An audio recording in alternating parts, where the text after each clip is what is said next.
Muchas gracias a los compañeros de la mesa. Buenas tardes a los colegas, abogados y abogadas que nos acompañan en este magno evento en donde se celebra los 90 años de la creación del Ministerio de Trabajo y el 75 aniversario del Código de Trabajo. Hace más o menos 1 año y 2 meses estábamos en esta sala preguntándonos si la reforma procesal laboral iba efectivamente a impactar en la sociedad y en los tribunales de justicia con acuerdo a las expectativas que se tenían en relación con la mora judicial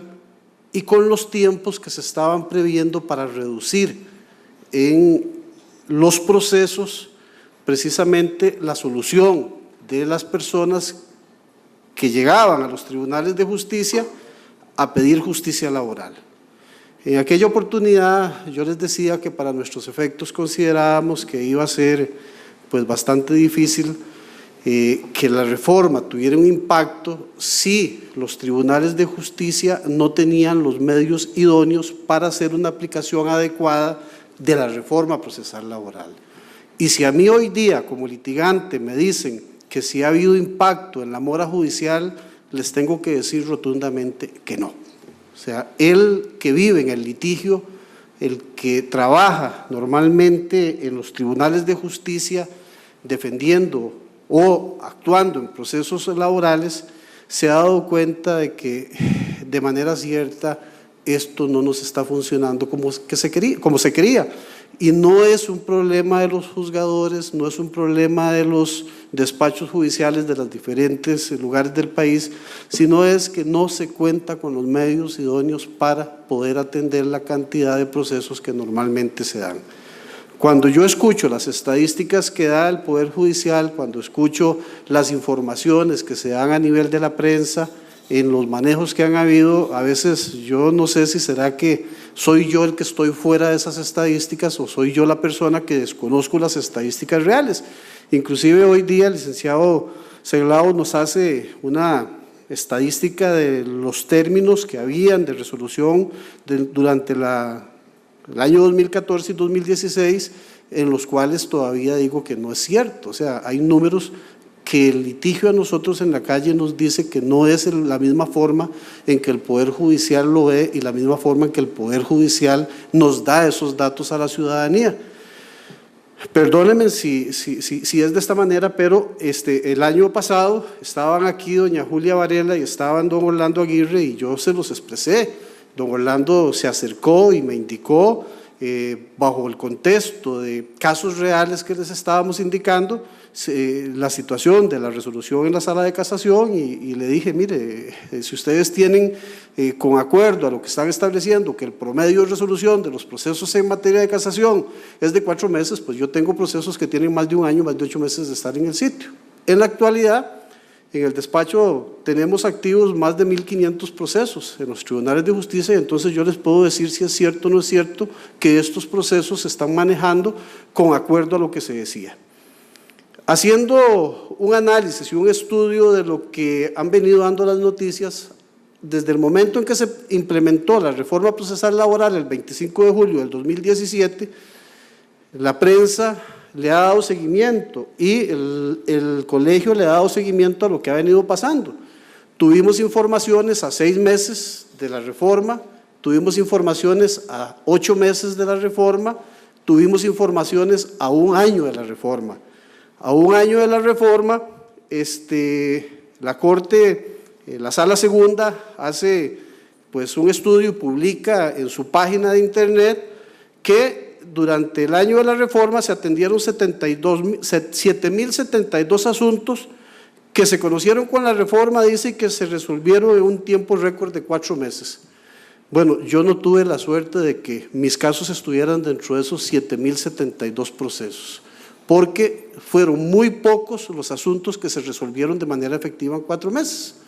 Y esta situación, yo no sé de dónde sale o de dónde es que se indica que efectivamente se da. ¿Que hubo un impacto en la mora judicial? Sí, claro, hubo un impacto en la mora judicial porque En el año 2016 se registraron, según las informaciones del Poder Judicial, 4.528 casos terminados, y dice que en el año 2017 se registraron un total de 7.640 casos terminados. Eso quiere decir que se resolvieron 3.102 expedientes más en el año 2017 que en el año 2016. Pero los abogados que estamos litigando y el personal del Poder Judicial sabe que esos 3.102 expedientes se resolvieron porque se requería que al momento de que entrara en vigencia la reforma procesal laboral, al menos algunos despachos se encontraran al día con los procesos, y se dio un grupo de apoyo con abogados para efectos de resolver asuntos que estaban en mora antiguos. Entonces, el impacto que hay es en tratar de ponerse al día y tratar de resolver los procesos que existían con anterioridad. Pero si hacemos un estudio para determinar si efectivamente la reforma generó el cumplimiento de lo que se tenía dentro de la expectativa de cómo se tiene que resolver y tramitar el asunto, sea de menor cuantía o sea de mayor cuantía, era o no era cierto con acuerdo al cumplimiento de los procesos. En un año hemos visto, y licenciado, efectivamente, no tenemos estadísticas, pero sí tenemos el conocimiento de que efectivamente en San José, en Goicoechea, en Heredia, en Alajuela y en Cartago, los plazos no se están cumpliendo como dice la reforma. Los tiempos de resolución de los procesos no se están dando conforme a las expectativas que se tenían. Las audiencias en San José ya se están señalando para junio del 2020, procesos del 2017. Hoy tenía un juicio a la 1:30 de la tarde en el primer circuito judicial, y por una situación propia de lo que genera mora en los procesos, se canceló la audiencia de la 1:30 del día de hoy por una situación que el despacho judicial no previó en la situación del acopio de prueba, y señalaron la audiencia para el 26 de febrero del 2020. O sea, una situación propia del Poder Judicial o del despacho que genera que el proceso se vaya de hoy a un año y algo. Entonces, ese impacto efectivamente no es real. Aquí no es la forma en que se tramitan los procesos, aquí no es cuánto va a durar un proceso, aquí no es si efectivamente el proceso de menor cuantía se está resolviendo dentro de los tiempos, si el proceso de mayor cuantía se resuelve dentro de los tiempos, sino que también qué es lo que puede estar pasando con los procesos en la fase recursiva, en los tribunales de apelación y con los procesos en la sala de casación. Sabemos que la reforma eliminó el recurso de apelación para los procesos ordinarios en sentencias y trajo el recurso de apelación para los procesos de menor cuantía. Entonces los tribunales de apelación están resolviendo todas las situaciones de apelaciones propias del proceso ordinario más la apelación de los procesos de menor cuantía, y la sala de casación viene a resolver los recursos de casación de los procesos ordinarios. Si no se tenía la capacidad de resolver un asunto en casación que normalmente llegaba por cuestiones de cuantía y se tenía un promedio de resolución de 8 meses, en la actualidad, con la cantidad de procesos que pasan de manera directa al Tribunal de Casación, no nos da esta posibilidad de que de manera cierta se resuelva un recurso de casación, como dice la reforma, en un mes después de conocido el proceso. No hay. A principios de este año yo tuve la oportunidad de apelar una resolución que venía con la ley anterior, tenía el recurso de apelación, y la sorpresa que me llevé fue que al mes el Tribunal de Apelación, una sección cuarta que se creó en San José, al mes me resolvió el recurso de apelación, y este recurso de apelación tenía el recurso de casación. Hoy día, 8 meses después, está el asunto apenas para estudio en la sala de casación y no tengo la posibilidad, casi creo que se resuelva este año. Uno más o menos va viendo quiénes son los magistrados que tienen un poco más de duración, porque cuando se revisa se dice está asignado a tal magistrado o a tal magistrada, y ahí va caminando el asunto. Entonces, ahí no funciona esta situación. Estos números que a veces nos da el Poder Judicial a la ciudadanía y a los abogados, pues no son los números que vivimos los litigantes en la realidad de los procesos. Veo mucha gente joven por acá y veo algunos colegas pues que también andan con sus canas. Y no sé si efectivamente todos litigamos en el área laboral o no se litiga en el área laboral, pero esa es la realidad del litigio. Soy partidario de que muchas situaciones son propias de la forma en que cada uno lleve sus procesos, la forma en que cada despacho maneje su proceso, la forma en que tengamos el contrincante litigando y haciendo los procesos más largos todavía de lo que la reforma nos da, porque si nosotros defendemos trabajadores, pues el abogado patronal probablemente va a ejercer algún tipo de situaciones tendentes a que las resoluciones o los procesos se hagan más largos para que cuando se da una audiencia de conciliación el trabajador se encuentre un poco cansado y esté en disposición de conciliar de manera barata un proceso. ¿Por qué? Porque a veces es más favorable conciliar después de que se tiene el trabajador cansado y todavía más cuando llega uno a una audiencia de conciliación y los jueces quieren que uno concilia como dé lugar, indicándole al trabajador de que los procesos van a ser más largos, de que los procesos van a tener una resolución y que no se sabe si es cierto o no es cierto, que se tiene o no se tiene el derecho, pero yo a veces he tenido que a veces pararme duro y decirle al juez, mire, mi cliente no quiere negociar, mi cliente no quiere conciliar porque lo que se le está ofreciendo no es lo razonable con acuerdo a la expectativa que hay. Y hasta se disgustan porque uno lleva números y dice mi expectativa es esta. Y le dicen, licenciado, usted no sabe si esa expectativa se le va a otorgar o no se le va a otorgar. Y dentro de eso hasta se habla a veces de porcentajes que uno no sabe de dónde salen. Yo fui juzgador y en ningún momento a mí se me dio una tabla para que dijera de que yo puedo llegar a conciliar bajo el contexto de que mi expectativa es de 1 millón de colones, pues la parte de la negociación es de un 60%, un 40% para llegar a un acuerdo. Sabemos que tenemos derechos irrenunciables que no son objeto de conciliación y que lo que es objeto de conciliación es lo controvertido, pero a veces no se hace ni esa distinción en el proceso que uno lleva. En lo que sí hemos visto un avance, y ahora que entró don Eric Briones, es en el Ministerio de Trabajo. Puede ser que al Ministerio de Trabajo efectivamente se le otorgaron un poco más de recursos para dar una atención diferenciada y que no tuvo la suerte el Poder Judicial de tenerla por falta de recursos. En los datos que nos daba el señor Ministro de Trabajo, Steven Núñez, dice que con el impacto, con la entrada en vigencia de la reforma procesal laboral, se pudieron contratar 108 funcionarios para dar atención al impacto que iba a tener la reforma a partir del momento en que empezaba a funcionar en el año 2017. Y dice que con esos 108 funcionarios, o sea, con el soporte que tenían de más, atendieron 8,000 personas adicionales a lo que normalmente venían atendiendo y que además de eso se atendieron 1,700 procesos más que en el mismo periodo del año anterior. O sea, de que efectivamente ellos realizaron una actividad que probablemente previó dentro de las conciliaciones que llevaron a cabo, porque se dice que llevaron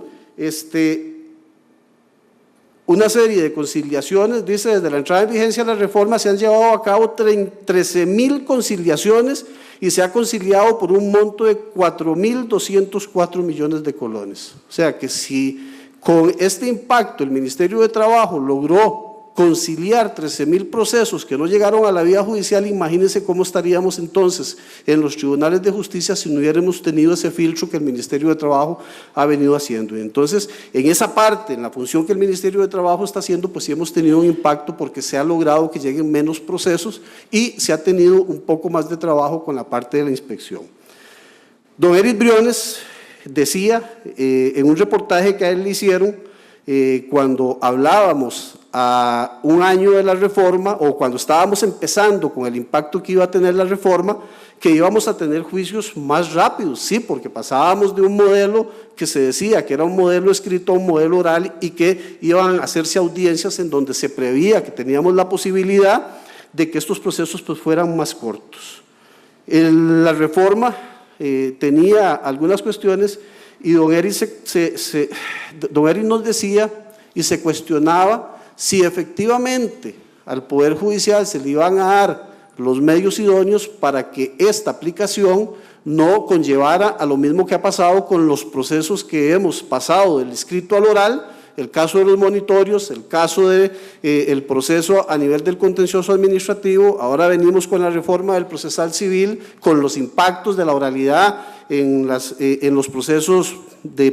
penales, y que hemos sabido de que no se ha tenido, digamos, la idea de bajar los plazos de atención de esos procesos, sino que más bien se han saturado los procesos. La reforma trajo un crecimiento en los procesos porque los trabajadores creían que habían situaciones que no estaban dándose a nivel de los patronos, que siempre han existido en el Código de Trabajo, como era la situación de los horarios o de las horas extraordinarias, y decían de que se habían hasta reformado la situación de las jornadas de trabajo y ahí no hubo ningún cambio. Lo que se decía era de que por lo que se preveía que iban a ser los procesos más rápidos, entonces efectivamente la parte patronal tenía que ponerse un poquitito más viva y tenía que tener un poco más de control, porque efectivamente el impacto que iban a tener con las resoluciones iban a ser más rápidas y iban a tener que pagar procesos judiciales de manera más rápida, y eso fue lo que hizo de que muchos llegaran a interponer las situaciones. So pena o también avance de que pasamos de 4 causales de discriminación que tenía el código explícitas para fueros especiales a casi 14 situaciones previstas dentro de la normativa, más una amplitud de cualquier situación de discriminación que se diera. Y entonces se empezaron a dar una serie de procesos en ese sentido. El código tiene plazos que no se están cumpliendo para la resolución de los procesos. La sentencia anticipada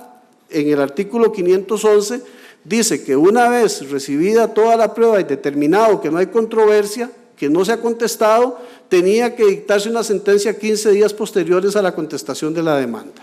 No tengo sentencias anticipadas dictadas dentro de esos 15 días posteriores. No sé si los plazos se están o no se están cumpliendo, o si en este caso aplicaba la nulidad del 537 también, con las expectativas del castigo que iba a tener el juzgador que no dictara una sentencia dentro del tiempo que estaba determinado por ley.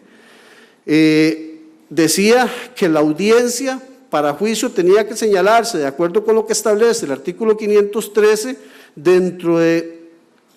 dice la audiencia, a más tardar dentro del mes siguiente. No tengo audiencias señaladas una vez cumplidos los plazos, dado el traslado de la demanda,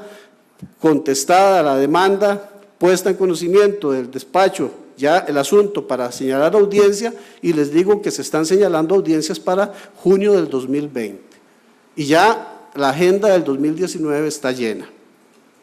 En la frase complementaria dice que se dictará la parte dispositiva de inmediato, 5 días de la sentencia íntegra. En una cantidad de procesos, nosotros más o menos en el despacho,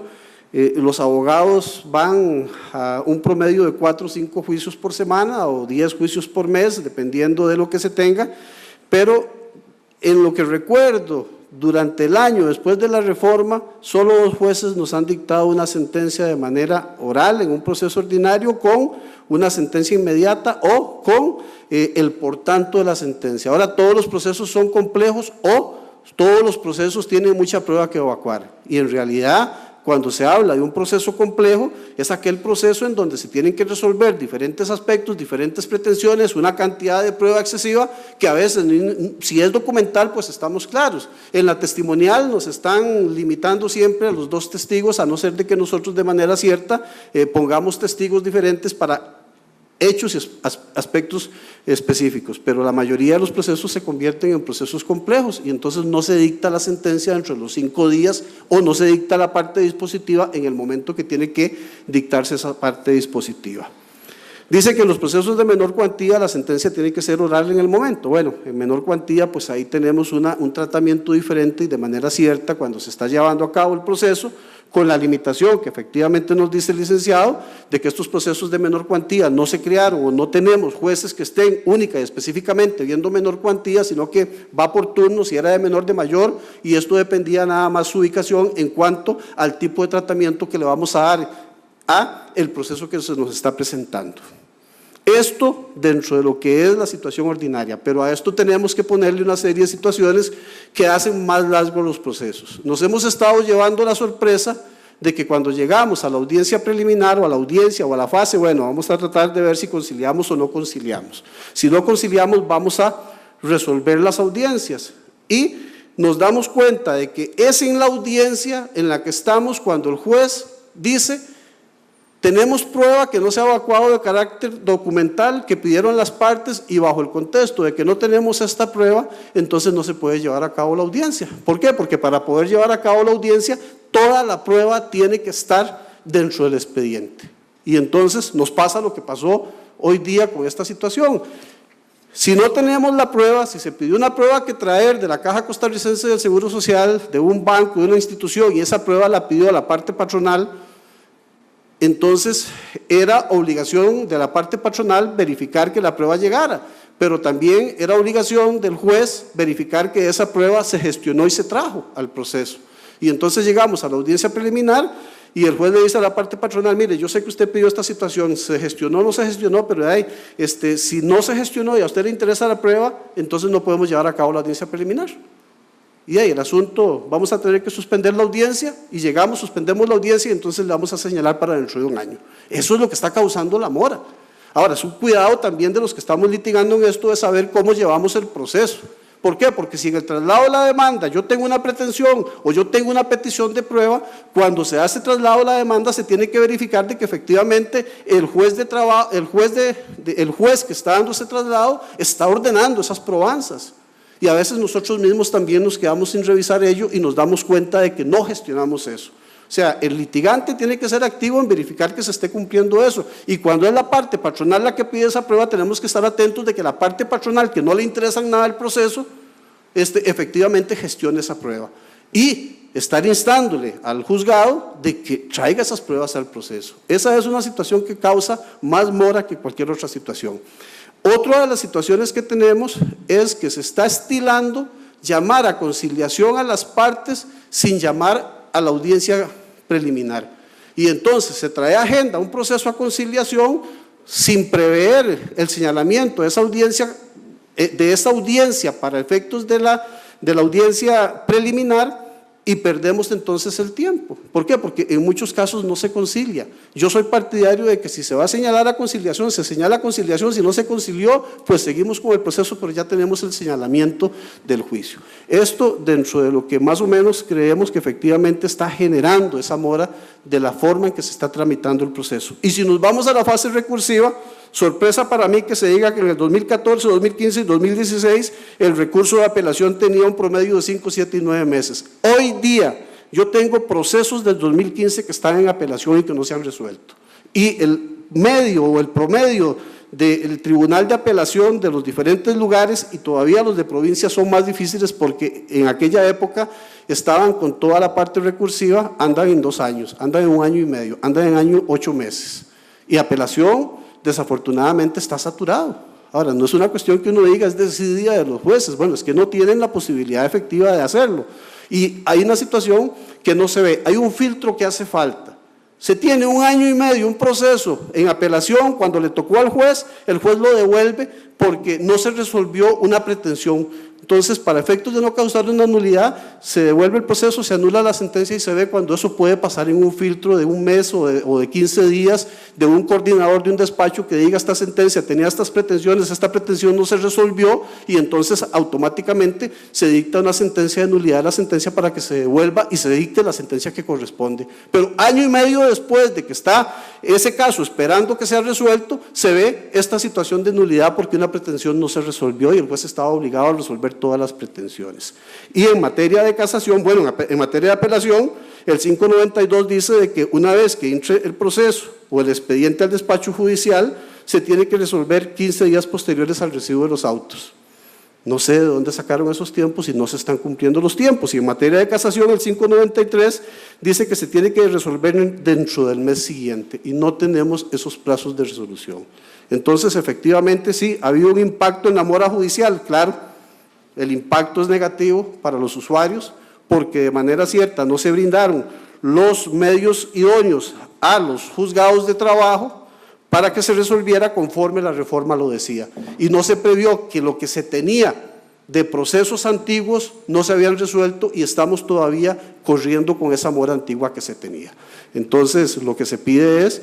que efectivamente se trate de cumplir con los plazos que dice la norma, pero que también se le den los recursos al Poder Judicial para que se resuelva conforme corresponda. Muchas gracias.